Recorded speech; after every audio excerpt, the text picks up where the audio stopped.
All right, welcome. Welcome to the 93rd minute, golden goal number 5, the first one in a long time and long overdue. I am Justin Kale, coming to you from North Smithfield, Rhode Island. We're here with our esteemed panelists. We have a guest panelist today. We're going to start with him, Mr. Blaze Kana. Introduce yourself. I don't think I could do it as eloquently as you can. Go for it. Hey guys, it's good to be here tonight. I look forward to a riveting soccer conversation. I'm Blaze from New Jersey. Perfect, perfect. We'll move on to our resident Arsenal fan. Already stroking Ramsey a bit, excited about his performance in the opening game. Who wouldn't be, considering he scored a extra time winner? Go ahead, Mr. V. Well, Kevin, as a Arsenal supporter, I'm super excited about fourth place this year, so it's gonna be great. You think they could do it 18 years in a row? Yeah, I think so. Perfect, perfect. All right, and then we'll move on. Something about this guy says that we need to be friends. I don't know if it's the big banner on the bottom or the jersey he's wearing or the logo in the bottom part of his screen. Sean, where are you coming from today? It's Sean Boltanowski from New Jersey, and just witnessed a very terrible win by Liverpool, but it was a win. And I want to start off the season with my first get the hell off my team player of the year, Lucas Leiva. Lucas Leiva, after he's already been there. He's got time to go. Are you sure it's not Ricky Lambert? Because after the friendlies, I wanted to just drop Ricky him. Lambert could just sit on the bench and just be the man. He doesn't have to play. Listen, he's as happy as it comes, so Yeah. I'm not worried about him. He's good in the locker room. That's what I heard. I don't know what that means, but all right. So so moving on. It's been obviously an eventful summer. There's been numerous transfers that, blockbusters, if you will, some big money transfers. For you, what has been the biggest one and why? Sean, since you're big on my screen right now, we'll start with you. Yeah, I'm not a Chelsea fan, so it takes a lot to admit this, but I think Diego Costa was one of the biggest moves of the summer because the one thing they lacked last year was that scoring presence, and they had a great team all around. They just didn't have that striker that could. I mean, they had to rely on Fernando Torres, which you should never have to rely on anymore, and Samuel Eto'o. But if you had to rely on him, it'd be Samuel Eto'o of 2008, not 2014. So getting Diego Costa to have that striker that they can rely on, and then just being able to take the rest of the team they had last year, bring it to this year, and in Diego Costa. I hate to admit it, but that was the best transfer, I think, in terms of improving the team right away. I just want to make sure you're aware that you're wearing a red jersey right now. That's all. I know, I don't like to admit it. That's all I'll say. Kevin, we'll go with you. Go to you. This kind of leads into our next topic, but I think Yedlin and the rest of what Tottenham picked up, as much as I hate Tottenham, I'm along with Sean here. I don't want to talk about the team I hate the most, I but was gonna say this. I think Tottenham's done a really good job of planning out for the next 3 or 4 years if they keep all these players. They probably Okay. will. But I think they brought in 3 or 4 good, young, solid talent. We'll see how that works out. All right, so hold your thoughts on Yedlin. We'll get to him in a minute. Mr. Kano over there, you look like you're interested to have something going on up there. What do you think? Biggest transfer of the year so far? Ooh, I was all ready to discuss the Tottenham Yedlin transfer All since right, I was hey, a that's formerly. the biggest one for you. It's a big one. Well, I was formerly a Tottenham supporter. I know Kevin didn't appreciate that, but since Clint Dempsey's gone from there, I've resigned from being a fan of Tottenham, and that's where I stand now, I guess. Okay. So you resigned, but Yedlin's going there, so you can be a fan there. Why do you like Yedlin? I think he had a good impact during the World Cup for the U.S. team. I think the team struggled to attack at times, and he was one of the consistent forces. So I'm looking forward to seeing what he can do in the Premier League and hopefully develop. For soccer, for me, I told Kevin the other day, is all about the U.S. men's national team. So Okay. hopefully he can come back and be a significant contributor for the next 8 years or so. Yeah, we all hope he goes there and doesn't end up riding the bench or sitting behind someone for a couple of years. We hope he gets right in the action. And honestly, he's so athletic. I don't think he's gonna have a problem getting off the bench. He is a different class. Kevin, you look like something's burning up there about Yedlin. What do you have to say? No, Yedlin is a beast in FIFA. I just want to point that out. You Is it? pick him What's up. his? Do you know his rating off the top of your head? It's not that it's like a 70, but But his speed is a 99. he's insanely fast, Wow. and he gets so good in that game over the course Okay. of time. Okay. Sean, you have any thoughts on Mr. Yedlin? I know it's the big U.S. transfer news. I think it's a big U.S. transfer. I don't necessarily like it. I mean, I don't hate it, but I mean, I just think that Tottenham is like there's so much turnover there. They're always bringing in new players. They're always looking for the next new thing. Just they have. I just feel like it'd be a tough team to break in. Plus, he's coming in through the middle of the year because he's gonna stay in Seattle till the end of the season, so which could last till latest like ended like middle of December. So he's not really going to get time to gel with the team. So this year he's probably not going to make an impact. And who knows if they suck again and they replace their coach and then they do a fire sale of all their players and then Yedlin's left. I kind of would have rather him go to a more consistent team or even in a division outside. But I mean, if it works out, it's huge for the yes, and so I hope it does. But I'm a little hesitant. Yeah, Tottenham's funny just because, I mean, last year they showed you the best way to waste $100 million in transfer fees by buying an outrageous amount of unnecessary and unproven players, in my opinion, with the exception maybe of Christian Eriksen. They were the But kid from Blank Check. what's that? They were the kid from Blank Check. Yeah, exactly, They exactly. just put on useless crap that they sold later on when they ran out of money. Yeah, exactly. So, I mean, I'm hoping obviously Yedlin pans out a little bit better. I think it's more of an investment piece for them just because the amount of money isn't as high as a lot of other players Yeah. that they spent money on. But who knows Uh, if they'll give them the time of day because they didn't spend that much money on them. exactly. That's another point right there, right? Who knows? But I think round one, I'm gonna give it to Sean. Probably. Well, round one. Let's go back to round one. Round one was the original transfer. Go with Chelsea. He's out. Uh, Blaze, I like the American. I like the American with Mr. Yedlin.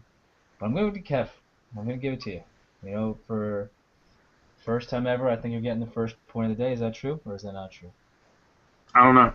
All right. Well, You're the scorekeeper. we're Tell gonna me. call it the first time ever. You know, Arsenal supporter, all around good guy. Gets the point.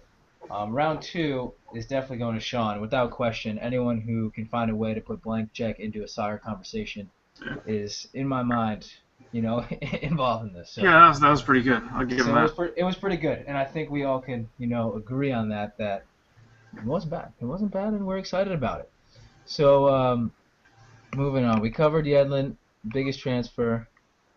Any other big names moving before the transfer window closes? I know a lot have been rumored with Man United and Liverpool. Vidal maybe to Man U, Lavezzi or Cavani to Liverpool, which I would pay a lot of money for that to happen.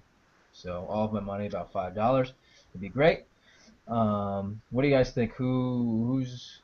Are there any more in this one, or are we done?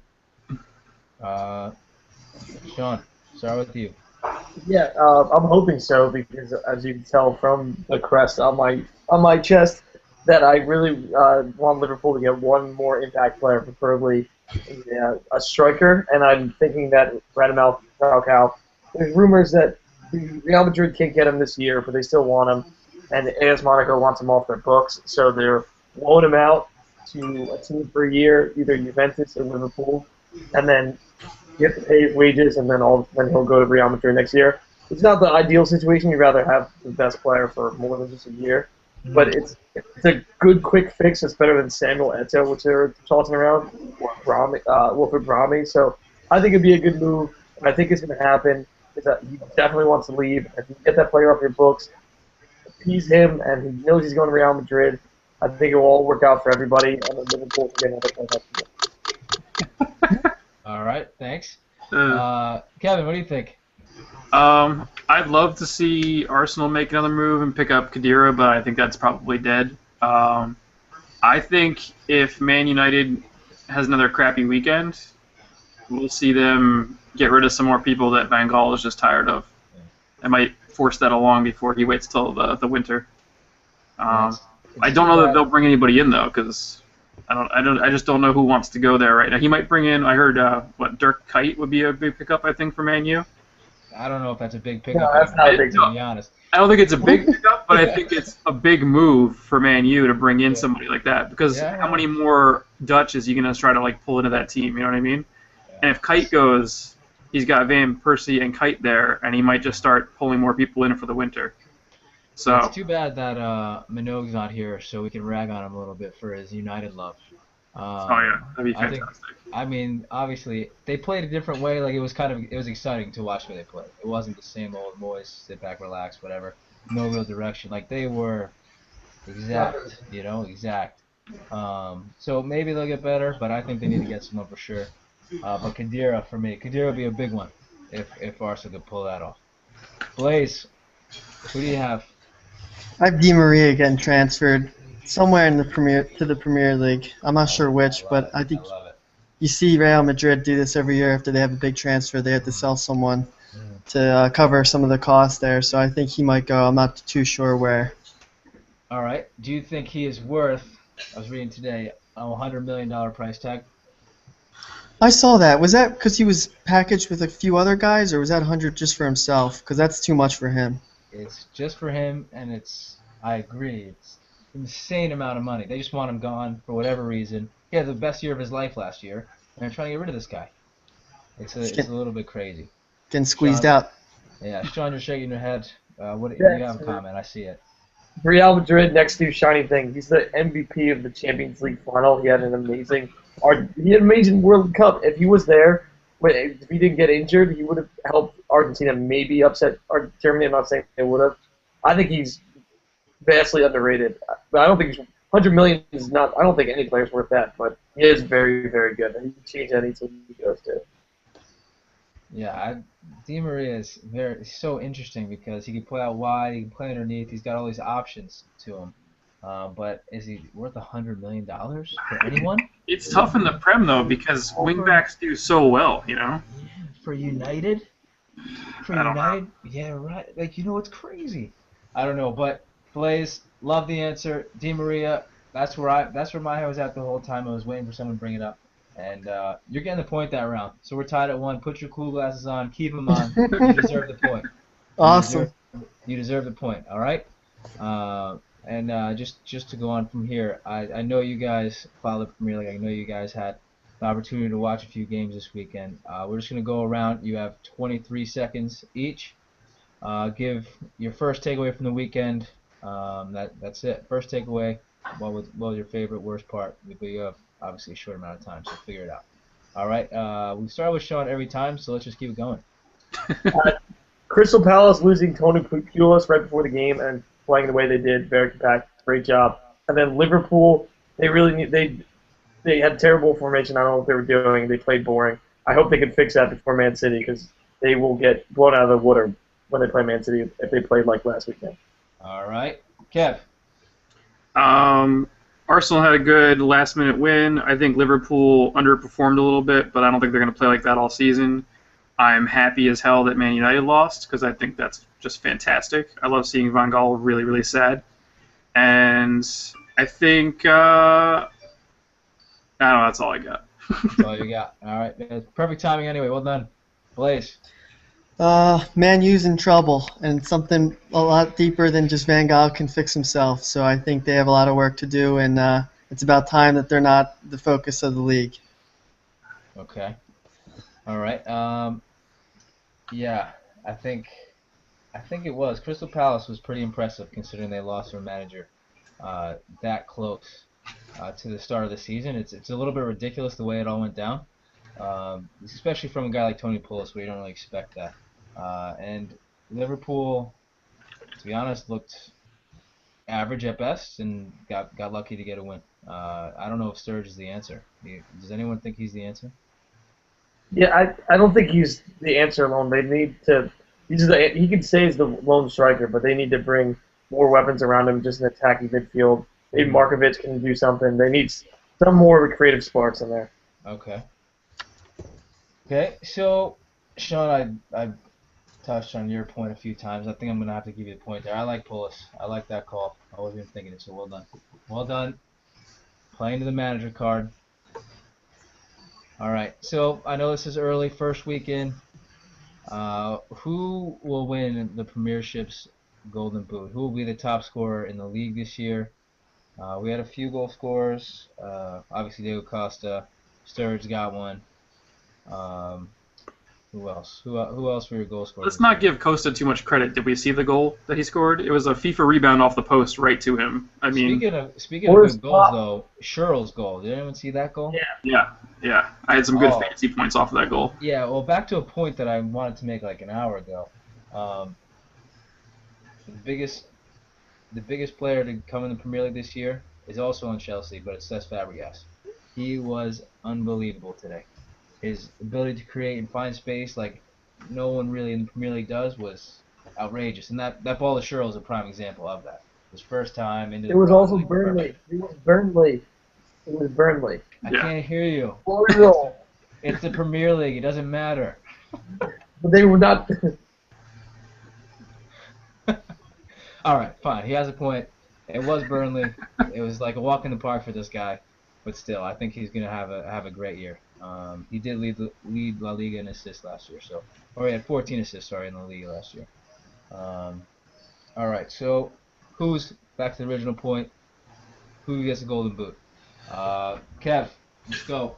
Um, I can't tell you who, but I think it's going to be somebody on Man City. Okay.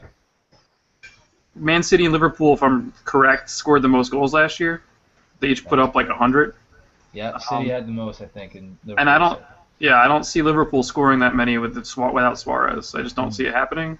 Mm-hmm. But Man City hasn't changed much. I think, I don't know. Maybe Dzeko has a breakout year. Maybe they actually play Aguero for Yeah, I more mean, than you like bring 10 you, minutes a you can game. bring that guy off the bench and then he just scores a goal right away. So Yeah. they have so many attacking weapons and options, and it's ridiculous, honestly. Yeah. Man City, they're probably the most complete team right now, in my opinion. Yeah, Um, they didn't change anything. It wasn't broken. yeah. Blaze, what do you think? Oh shoot, I don't know what's going on here. Uh-oh, all this soccer broke the computer. All right, we can skip Yeah, you. We'll come back. pass around. We'll pass. Just use your one pass. You have one pass a game. All right, cool.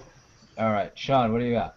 I mean, this is definitely biased, but I think he was the second leading goal scorer in the Premier League last year. Sturridge, I mean, you could say all you want. Oh, Suarez took off like a lot of the pressure off him, but he scored a lot when Suarez wasn't playing. Especially in the beginning of the year, he was carrying the team. I think he always has a goal in him, sometimes two, consistently. I think you can rely on him to get another 21, 22 goals, and that may not be enough. But if it's like last year, I think he can get it. Yeah, That's and you, Suarez as you well. kind of ask yourself, what's the defining characteristic of a true center forward? And it is, for me, you can be completely non-existent for an entire half and then score a winner, and that's it. You're the hero, and that's what I think he did in that game. Would he keep doing that? Yeah, sure. He's Yeah. gonna have good service. He's gonna have good players around him. He can find a way. Blaze, what do you think? Oh gosh, I'm still not ready. Any time for research? No. Okay. Yeah, keep going. All right. Mine's gonna be a little bit crazy, but I think Wayne Rooney. I honestly, for whatever reason, in Ben Hal's system, this guy's gonna find goals. He's gonna just continue to find ways to score. His free kicks are good. He's gonna take penalties. He's gonna do all those things. His goals are gonna add up, and I don't think the highest goal score this year is gonna be that high. I think under 20 goals, which is a pretty bold statement, but I think it's gonna be under 20 goals for the season. And I think Rooney's gonna be on top. That's me. All right. Blaze, are you Uh, ready? yeah, I'll go with Van Persie. Think I will look to funnel things through him once he returns, and Okay. Okay. maybe he'll put something together in one last showing before he starts to kind of fall off with his age. Okay. Okay. We'll see. We'll see what RVP can do. I wonder where he fits in with Van Gaal, but hopefully he gets some. I mean, he's always gonna find goals. His quality is crazy. So we'll see. But that round, I'm gonna go with Kevin. I'm gonna give it to him. I think I don't. I'm not sold on Sturridge, Sean. We already went over this earlier. Uh, I think Liverpool will score a lot of goals. I don't think it's gonna be all Sturridge. I think they have too many guys to score goals. But City, if Aguero's healthy, he could easily take it. So Kev's gonna get it. That's two for Kev. 2 for Sean. Blaze, you're still on 1, but it's a proud one, so well done. Just a few more to go here. Who will win the league and why? We kind of touched on this with the Man City being the most complete team, things like that. But just give your little insight into that. Blaze, I know you think United's going to win it, so throw it out there. No, definitely not. I'm gonna go with Arsenal. I think they've brought in some guys here, and then they're looking more competitive. And after last year, I think they have something to build on. Okay, all right. Mr. Arsenal himself, what do you think? Um, I think Arsenal is one transfer away of being top of the league caliber, but What transfer is that? I really want to see Khedira. I love Arteta, but I would love to see Khedira in that CDM type holding role because I think between him, Ozil, they would just mess up everybody in the midfield. It'd be gross. They have enough midfielders to field 2 teams in that group. It's pretty, Yeah, their pretty B crazy. team is pretty nasty. Yeah. But I think Man City holds the top of the league for most of the year again. I just don't see anybody that did enough to dethrone them. Okay, all right. Sean, stick with the Reds. No, I want to, and like Kevin said, they're one good transfer away from me being able to jump completely on that wagon. But until then, still think they're missing something, just one extra spark. And I think it's got to be in the attacking third. I think they really improved their defense. You know, Lovren and Mankia were actually fantastic, and I was like, wow, our defense looks a lot better. But I just need that other attacking player. I really just want like Marco Royce, just a Radamel Falcao, Di Maria, just some marquee signing. So unfortunately, for now, I can change my mind, but I'm going to go with Chelsea because I said the one thing they were missing last year was a goal scorer, and that's what they have now. Plus the same team and one of the best young midfielders in the world. So I'm going to go with Chelsea, but I want to change my mind as soon as possible. So Brendan Rodgers and Enar get it done. All right, I love it. I love it. A lot of good answers there. I think there's probably those 4 teams are going to be the ones in the mix. I don't think United's in the mix to win it. I think it'll be City, Arsenal, Liverpool, and Chelsea. I think those will be the 4. But I hate to do this, but I'm gonna go with Mr. Blaze here. I'm gonna jump on the Arsenal bandwagon right now, and this is a once in a lifetime moment, Kevin. So just take it for what it is. Just let it take you over. It feels good, doesn't it? But something about them. Something about them is right this year. I think they're gonna stay healthy for once. I think they're gonna find a way. I think that's been their biggest problem over the past few years, just staying healthy. They have too many injuries. Um, and if Giroud keeps scoring goals like in the Community Shield, if he is finding anything like that, you guys are gonna be in a good place. So Blaze, you got the point. That's 2. That's 2. All That's right, 2. That's 2 back in for it. Congratulations. You conquered Steve Antonucci's first ever hangout total of 1. So I'm proud of you. Well done. And so here we go. Here we go. I mean, worst team in the league is a tough one. You obviously want to go with one of those relegated teams, so we're gonna skip that right now. But more fun a little bit is the MLS still relevant now that the Premier League has started and the coverage is so immaculate and incredible in the United States, and even compared to Europe, they don't get the same access to every single game like we do here for basically free. So, what do you guys think? Is the MLS still relevant, or is it again take a back seat to everything? Um, Shawnee B. Yeah, I mean, I think MLS in general in my life took a backseat to all sports. After the World Cup, I had a little bit of a soccer sport hangover, especially the Olympics and the World Cup. I was just kind of like, I want to enjoy the summer and take a little bit off sports, which is good. So the English Premier League hadn't started. So now the English Premier League started, and I'm obsessed with Liverpool. I've been reading, keeping up on the MLS, and watching highlights and watching a game here or there, but the excitement's not there as much. But it is exciting the race that's heating up now. So I'll probably tune in when the playoffs start. But that lull at the end of the season into the playoffs, I'll probably tune out for a bit, just to be honest. Okay, okay. Kev, what do you think?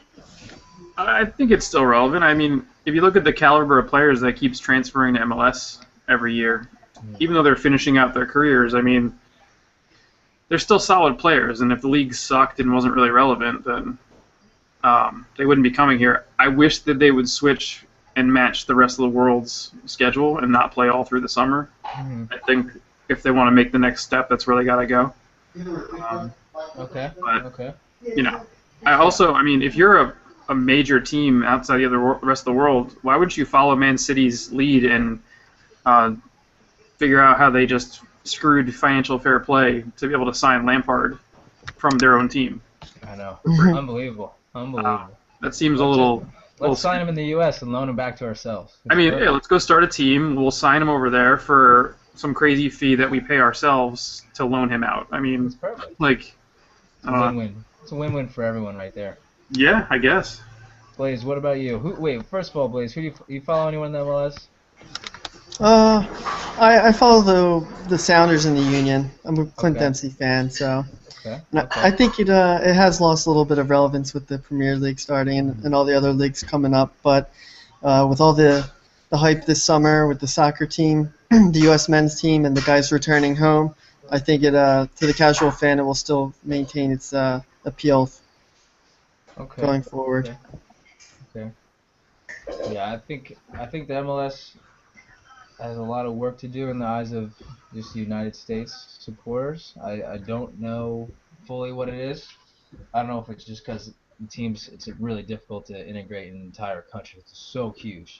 This is way deeper than just like this stuff. But yeah, I don't think it's honestly though. The scheduling kind of helps MLS out if you look at it. Where Premier League games, they're all in the morning, right here, 7, 10:30, not at 3 o'clock. MLS starts at 6, 6 to 8, 10:30. So really, you could have a full day if you wanted to. I mean, I think the quality would obviously be up and down, but I don't think it's going to hold the same viewership that it had before. So, Sean, you're going to get it. I'm going to give you the point. I'm going to give you the point. Well done. I don't know if it's deserved, but I'm just going to give it to you anyway. Just for wearing that cool shirt. By default. By default. By default, we'll set it your way. Blaze, what are you doing? Checking the MLS fantasy stats? I hope so, because the next topic is who will be the next fantasy performer of the year? Who will it be? You know, obviously you think maybe it's the best goal scorer, but I don't know, because fantasy, sometimes midfielders are the best bet. Why? They get shutouts, they get some points, they find a goal, they find an assist. Or maybe you got a team like Chelsea who should shut everybody out, but they let them go with Burnley today. So you sign a defender who, like Ivanovic, scored a goal today, could have an assist, and get shutouts. So, you know, last year I know Yaya Toure was excellent. He was a big signing. Van Persie was huge. Who do you guys think would be the best fantasy performer of this season? And it can't be Liverpool. No, it can't. All right, Liverpool. Don't say Sturridge, because if you say him again, all your points are getting X'd out. Right? No, and this is the honest to God truth. I'll put money on this. Raheem Sterling is going to be one of the best players in the Premier League, and he's going to be one of the top fantasy performers. He has become such a complete player. And you saw in the World Cup, he was one of the only bright spots of the English national team during that run. Yeah. And he got an assist and a goal on the game on Sunday when no one else in the team is really playing well. He makes these great runs. He's just got such a great awareness. He's finally learning how to finish goals, and he's learning when to take on players, when to not take on players. I think this is really when he becomes a complete player. I think he really takes the Premier League by storm, and I'm actually a little nervous by that, because I'm afraid if he takes it by too much storm, Real Madrid comes knocking again. So, Yeah. But I think he's going to be the top player in the Premier League, top fantasy performer. Sterling's been fun to watch the last probably 2 or 3 years, because each year you saw him get like incrementally better, like insanely better. And this year finally, it's consistent. Like it used to be just flashes of brilliance. Now it's consistently every single game he's finding a way to create something and be dynamic, and it's fun to watch. He's still so young. Like, how is he already this good already? He's a little baby. He's still a baby. He has 17 kids with 18 different women, but he's he's still a baby. All right, Blaze. I know you're up on your fantasy, so what do you got for me? Tim Howard, coming off a great World Cup. He almost stopped the country of Belgium by himself, so stopping one of these Premier League teams shouldn't be a big deal for him. I think Okay. he's going to be the top performer this season. I like picking a goalie. He did score a goal. Was that last year, 2 years ago? So I don't hate that. I don't hate that pick. Tim Howard's a fan favorite and a fantasy favorite. Kev, what do you got? I like Blaze's answer, especially with Everton's center backs. I think they won't give up a lot of goals, so that'll help out. But I like either Fabregas or Ramsey in the midfield this year. Okay. If they play Fabregas. I also hate Fabregas. I hope he dies. But Why? Why? Was he an Arsenal or something back in the day? I don't yeah, remember. something like that. Yeah, What do you whatever. think of Ben Percy? Whatever. I don't care about. I hope Van Persie's gonna get injured and just whatever. But I think Aaron Ramsey, if he stays healthy, he's just that kind of guy who just stays involved in everything and just ends up Yeah. in goals and gets assists, whatever. Yeah. Yeah, he's interesting too because last year he was so good until he got injured. Yeah, You the ne- first you never assist know. of the season. Yeah. Yeah, and you never know when you come back if you're going to be the same player, different player, whatever. But he seems to be exactly the same, and he's a little bit similar to Sterling, not the type player, but just young and just finding their way in the best way. Yeah. I like both those answers, and actually, Blaze, I like your answer too. So we're gonna do something that's never happened in the ninth or minute before. All three of you are getting a check mark for this one. Congratulations. All right, and that brings us to our last round. Our last round. This is not on. This is not on our lineup for the week. So, um, it's about Sean's favorite player, Mr. Sturridge. Uh, can he do it? Can he lead the way for Liverpool? I'm a little bit nervous. I want them to be in the Champions League again next year. Is their team deep enough to play in the Champions League and still do it in the Premier League? I'm a little worried.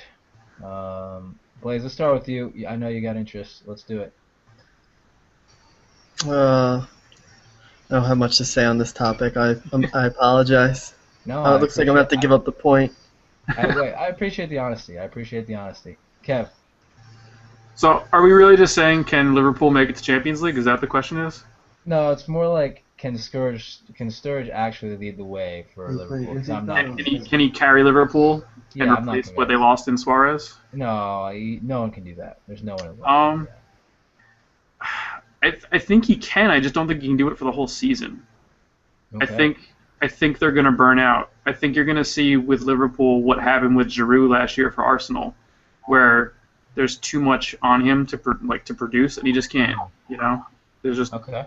the quality behind him is not going to be enough. Okay. All right. I like that answer. Shawnee, give it to me. Give me the diatribe. I know you have one written out. I think he is good enough to carry the front line, especially with the players that they have behind them. The way they play, they don't rely. They don't always have to rely on outscoring the team, especially as they improve the defense. But he gets injured, and he gets injured a lot. And who replaces him now? Ricky Lambert, like Samuel Eto'o, if they pick him up, like that's where I get afraid. Not that he can't do it himself, but that he can continuously do it without getting hurt or having to sit out games. So I think in order for Liverpool to repeat what they did, they need someone to be able to step up into his shoes when he can't play. And until they get that, you can rely on Sturridge. I mean, you can't rely on him for all those games he has to play because at some point he breaks down. So he's good enough to carry it, but I don't think his body is. Okay. All right. Yeah. I wish I could just sit here and be like, yeah, Sturridge is the man. He's gonna carry us. It's gonna be great. But I'm on Kevin's bandwagon here, and I think Sean's on the same bandwagon where he can't do it all the time. Like he's gonna get hurt, he won't be available, whatever it is. But I can't differentiate from you two, so you both get a point. That creates a victory this week for Sean Bovanowski. So congratulations to Sean.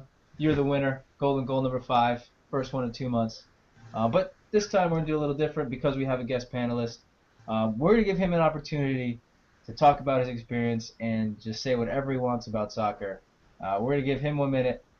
And we're going to give the Arsenal guy a minute too, just because we're back and it's been a while. And then, Sean, you can have as long as you want. I won't even put a time on it. You can do whatever you want. All right. Oh, you're gonna regret that. I don't worry. I will definitely just turn it all off in about a minute and a half. So, Blaze, this is your opportunity, your time to shine. Let's do it. Just want to say thanks for having me, and I'm excited to see where soccer's headed in the U.S. I think after the summer we saw a big jump in the popularity, and I look forward to riding that wave of popularity going forward. It means good things for your site, and I'm an avid supporter. All right, Blaze. I appreciate that, and I love that. I love that answer. Thanks, man. All right. All right, Maestro Arsenal, all around good guy. I think it's going to be a fun Premier League season. I think since Man City didn't do too much to the team and everybody else really spent a lot to try to improve their teams, it's going to be a very good like top 5, top 6 this year. So that's going to be fun. Also, I'm super excited for our fantasy league this year, and you should probably put that in like the description of this video or something, whatever you can do, because we need to make sure everybody stays on top of it. I think last year we got like halfway through the season, and everybody just forgot about it.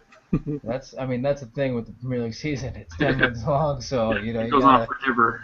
it's a challenge in your brain to stay focused for so long. It's crazy. So, no, but I agree. I agree with all you just said, and I'll never say that again. So, Sean, what do you got? All right, well, start with two things. Two funniest things that happened this weekend weren't the games themselves, just the Ashley Young getting pooped in the mouth by a bird was one of the funniest things I've ever seen. And then that player running onto the field and actually taking a free kick is one of the greatest stories that guy will ever have in his life, and I'm jealous. But he's probably never going to be allowed in that stadium again, but it's still awesome. And I also, just to inform our readers, been on a huge binge of soccer books lately, getting advice from different places, friends, and sometimes even Deadspin's giving up a couple. About to start this one, Soccer in the Sun, the Shadow.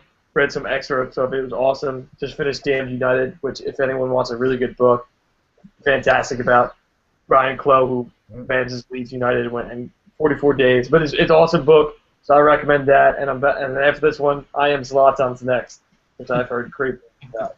So trust me, if you're a big fan of soccer, start reading some soccer books. There's a lot of great ones out there. So hold on. Is this a promo for a new section on the 93rd minute?